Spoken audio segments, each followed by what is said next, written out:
Hello tout le monde, je vous souhaite la bienvenue chez Copo de Chocolat. Aujourd'hui, nous allons parler nourriture. Hello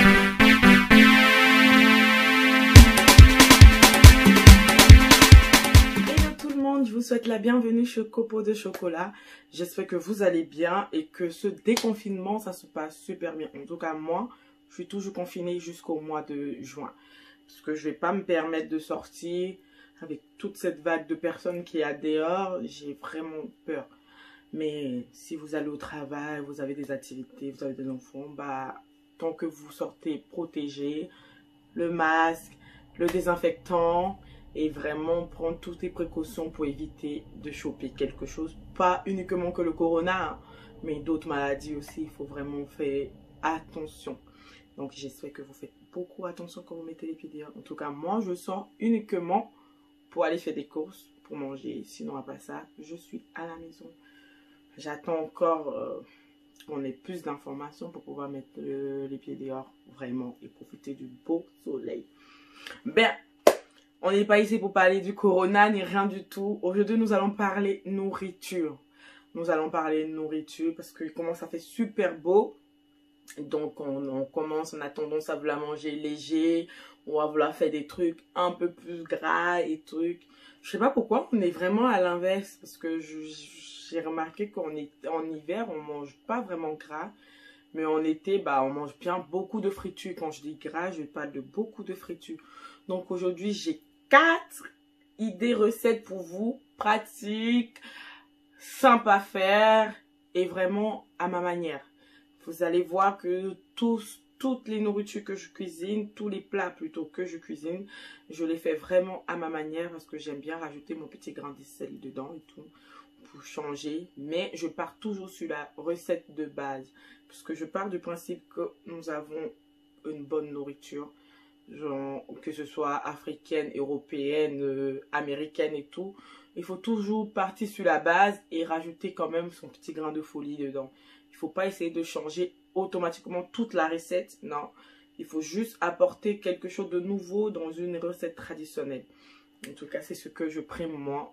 Je vais débuter avec la préparation des pastels. Pour cela, il me faudra de la levure chimique, un œuf, de la farine, du beurre demi-sel, 2 pincées de sel, du lait. Je vais tout d'abord mélanger la farine, la levure chimique, plus le sel. Je rajoute que 2 pincées de sel parce que vu que je travaille avec du beurre demi-sel, je veux pas que ma pâte soit trop salée.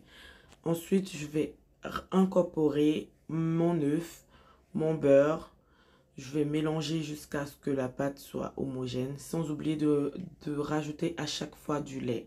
Voilà, c'est le lait qui va solidifier, qui va mélanger, qui va faire que tous les ingrédients vont se mélanger entre eux. J'ai pas besoin d'une pâte trop liquide, donc je vais vraiment rajouter petit à petit le lait pour que ma pâte soit bien ferme, pour qu'elle soit plus bien travaillée. Voilà, donc je rajoute le lait et je vais masser, comme je dis. Je vais mélanger, genre je vais masser la pâte jusqu'à ce que tout soit mélangé, tout soit collé. Ensuite, je vais me faire une petite boule.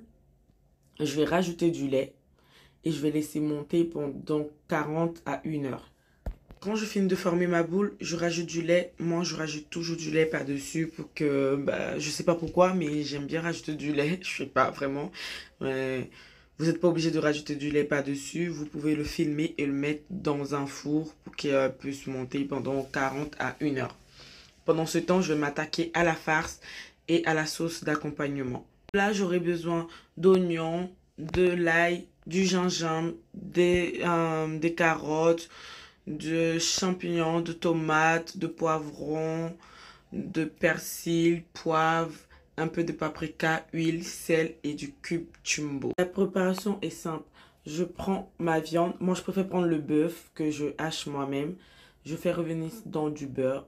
Voilà, pour que la viande soit plus tendre. Donc, je mets un peu d'oignon, de gingembre, l'ail, je me poivre, je sel. Vraiment, c'est une phase très simple avec, voilà, elle est facile et surtout très bonne.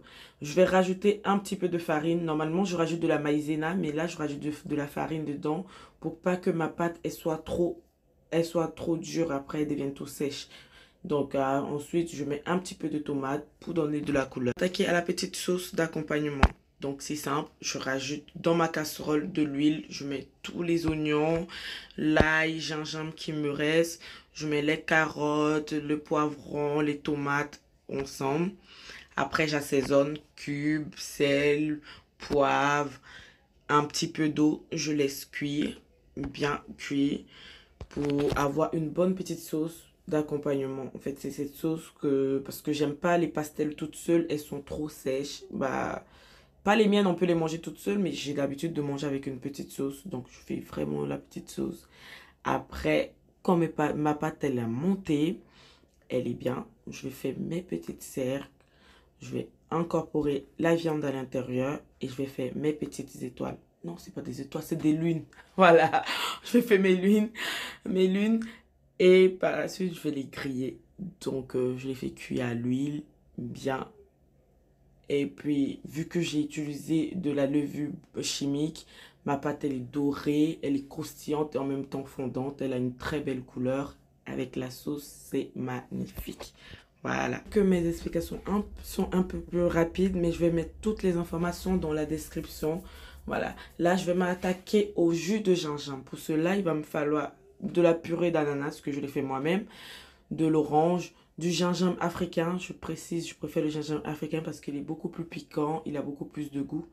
Et comme là, je fais la boisson pour ma copine, je vais rajouter du piment parce qu'elle aime bien quand ça pique. Quand vous voulez que ça pique beaucoup, vous rajoutez un petit peu de piment sec. Donc, je mixe tout ça. Je renverse ma purée dans un grand récipient dans lequel je vais incorporer de l'eau. Parce que vu que c'est du jus, on a besoin de beaucoup d'eau. Je vais par la suite rajouter ma purée d'ananas. Je vais mélanger le tout. Je vais passer au chinois. Oui, ça c'est mon chinois à moi. C'est un collant propre, un tout nouveau collant que j'utilise que pour la cuisine. Donc, je le lave et c'est vraiment pratique pour filtrer tous les produits. Donc, par la suite, je rajoute mes oranges que je presse. Après avoir retiré tout le jus de l'orange, je les enlève. Je repasse encore au chinois pour enlever tout ce qui est pulpe. Je sucre à ma convenance. Et puis, on le met en bouteille et c'est parti pour le frais. Facile, simple. Maintenant, je vais m'attaquer au bissap. Voilà, ça c'est mon jus favori, c'est mon jus préféré. Pour la préparation, elle est hyper simple. C'est vraiment des feuilles d'hibiscus que tu fais bouillir dans de l'eau chaude. Tu le mets dans la casserole avec de l'eau, tu vous faites bouillir.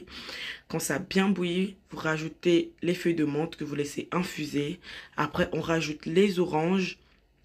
Après, on presse tout le jus de l'orange. On enlève les feuilles, on les passe au chinois. Et puis, vous les sucrez à votre convenance.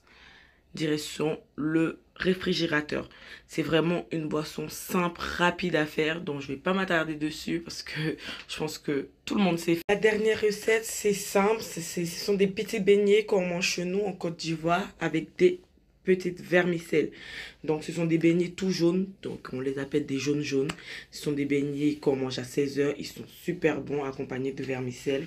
Donc j'ai oublié de me filmer en train de faire la pâte. Donc, je vais vous donner tout en description en bas.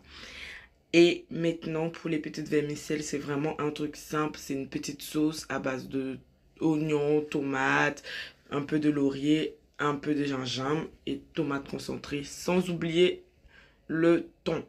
Là, j'ai pris un thon piquant. Je ne vous conseille pas ce thon. Je sais pas, j'ai pas pu prendre la photo de la boîte de thon. Pour ceux qui sont comme moi, qui ne mangent pas du piquant, utilisez du thon normal. Mais le thon piquant que j'ai pris, mon Dieu, il était violent. Il était trop piquant. Donc, c'est vraiment facile. Je fais revenir mes oignons, tomates concentrées, poivre, sel et le cube. Vraiment, c'est simple. Après, je rajoute ma boîte de thon. Je mets mes vermicelles à l'intérieur. Et j'ai une très bonne sauce. Donc après, ça va laisser la pâte monter pendant 1 heure. Je fais mes petites boules. Donc c'est pour ça que si vous voulez faire des boules, parce qu'il y a différentes formes. Moi, j'ai préféré celle-là cette fois-ci.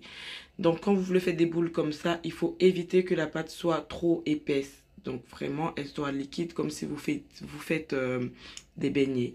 Voilà, c'est la pâte des beignets, mais juste avec un peu de colorant. Et voilà. Je vous dis merci d'avoir regardé la vidéo. Merci d'avoir pris le temps de regarder aussi les étapes et les étapes de cuisine et de préparation. C'est vrai que c'est difficile de se filmer avec une seule main. J'ai eu de la chance que j'ai des amis à la maison de temps en temps qui m'ont aidé pour filmer et tout. J'espère vraiment que vous avez pris plaisir à regarder comme moi j'ai pris plaisir à cuisiner. Je vous fais plein de bisous et je vous dis à bientôt pour une nouvelle vidéo. Bye bye!